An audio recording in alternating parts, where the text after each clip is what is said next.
Engaging your board of directors in fundraising. Hi, I'm Bill Stanczykiewicz. This is the first day from the Fundraising School, and I'm joined today by Gasby Brown. Gasby is a nationally sought after consultant on fundraising and nonprofit leadership, and she's a veteran member of our faculty at the Fundraising School. And Gasby, so great to have you back with us here on the podcast from the Fundraising School.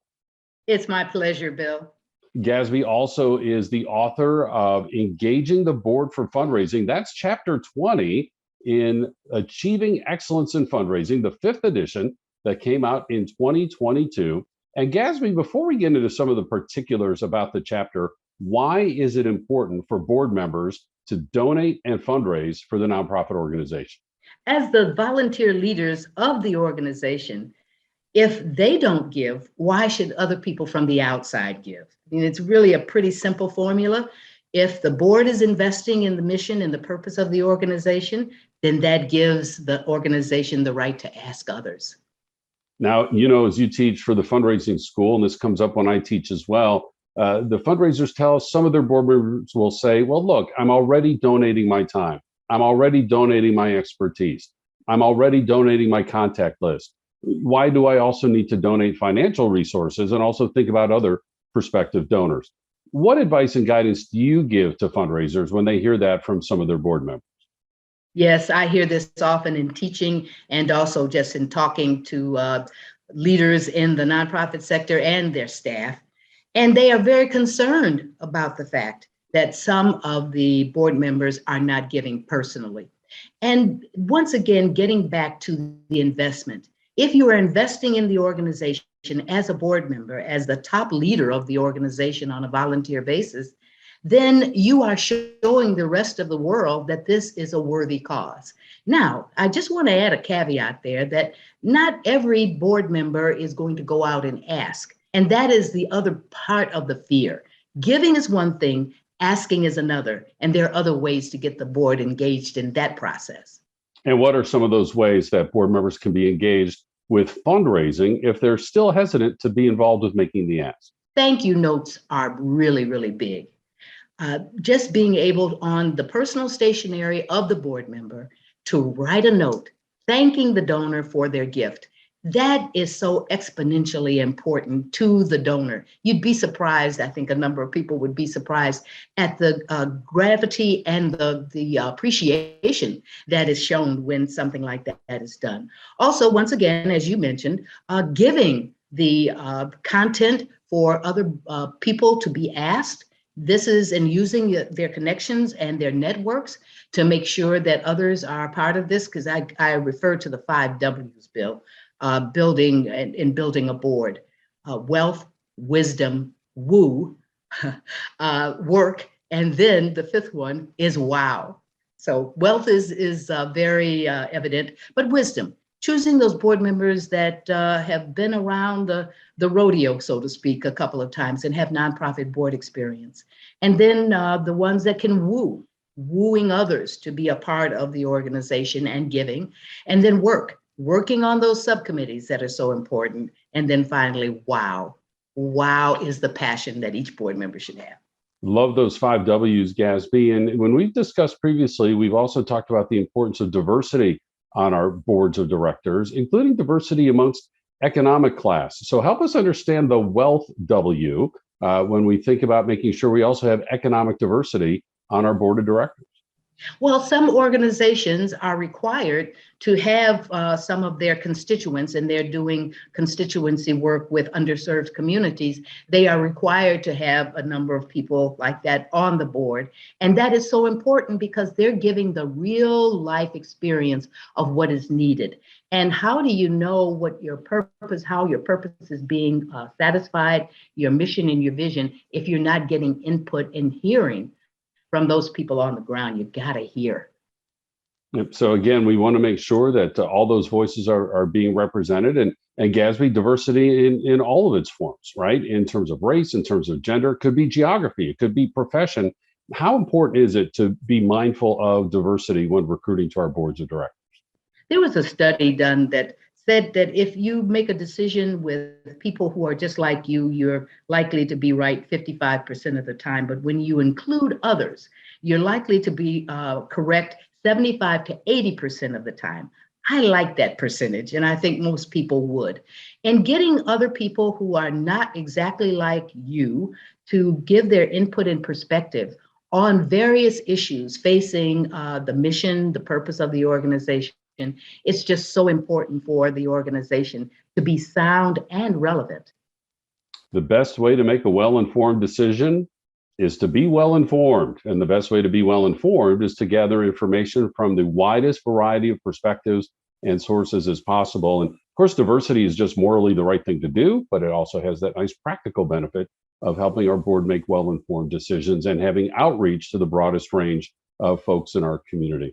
Gasby, one thing I love about your chapter, in addition to these good overarching themes and messages, you provide readers with practical tools and practical steps they can take, including the intentionality that's necessary around recruitment. There's an 8-step process that you describe in recruitment. We invite people to go to the chapter to read about those 8 steps. But can you speak broadly about that process? And again, that intentionality that's necessary to properly recruit the right people to our boards. One of my mentors in the chapter starts with this quote, many nonprofits don't get the boards they need, they get the boards they deserve.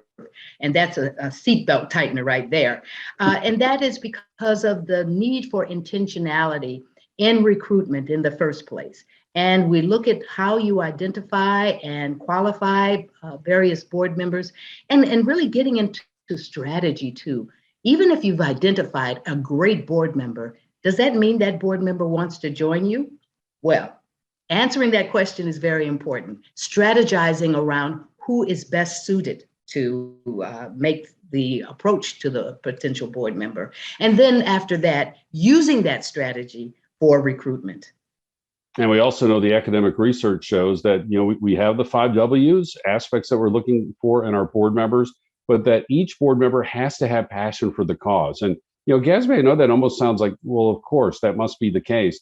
But we can be so easily swayed by somebody's name, their reputation, their standing, their position at their company, their wealth, perhaps. How important is it, again, that we ensure, and how can we ensure that a prospective board member has passion for the cause of our nonprofit organization? Well, this is part of the recruitment and vetting process. There should be interviews and meetings with the prospective board member to make sure that there is alignment.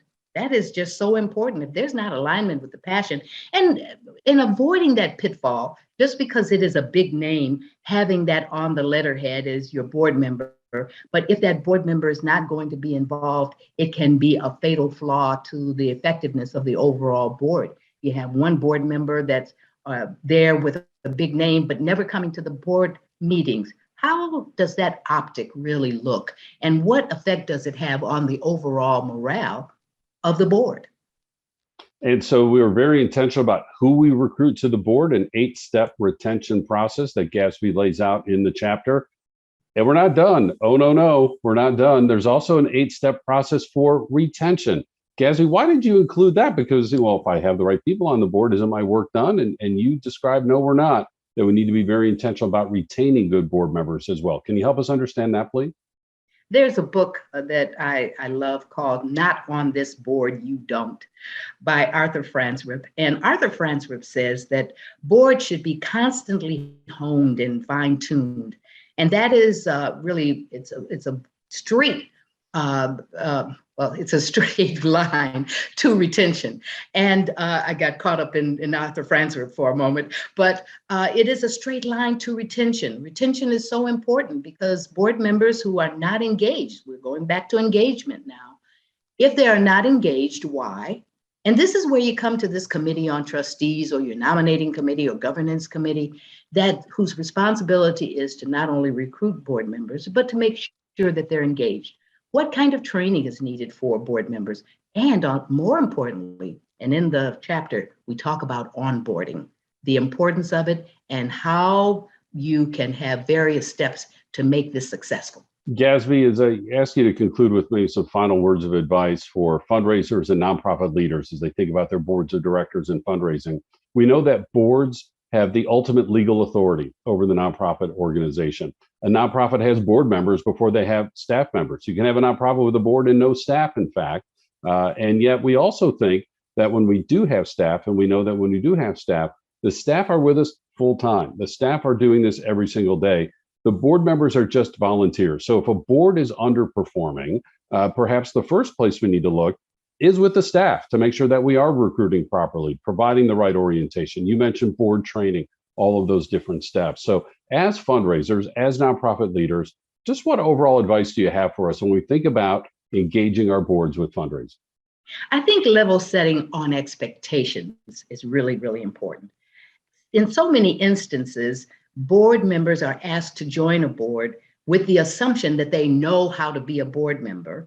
And at the same time, that prospective board member is saying, I know you're going to tell me what I need to do. When neither of those things happen, then you get buyer's remorse, and we don't want that. So once again, the intentionality and choosing board members, the intentionality of onboarding properly the board members, ongoing training. Why is it that we would expect a board member to automatically understand diversity and inclusion and equity? That kind of training needs to take place because it needs to start there at the board level. If the board is not diverse, then how can you expect the rest of the organization to be so?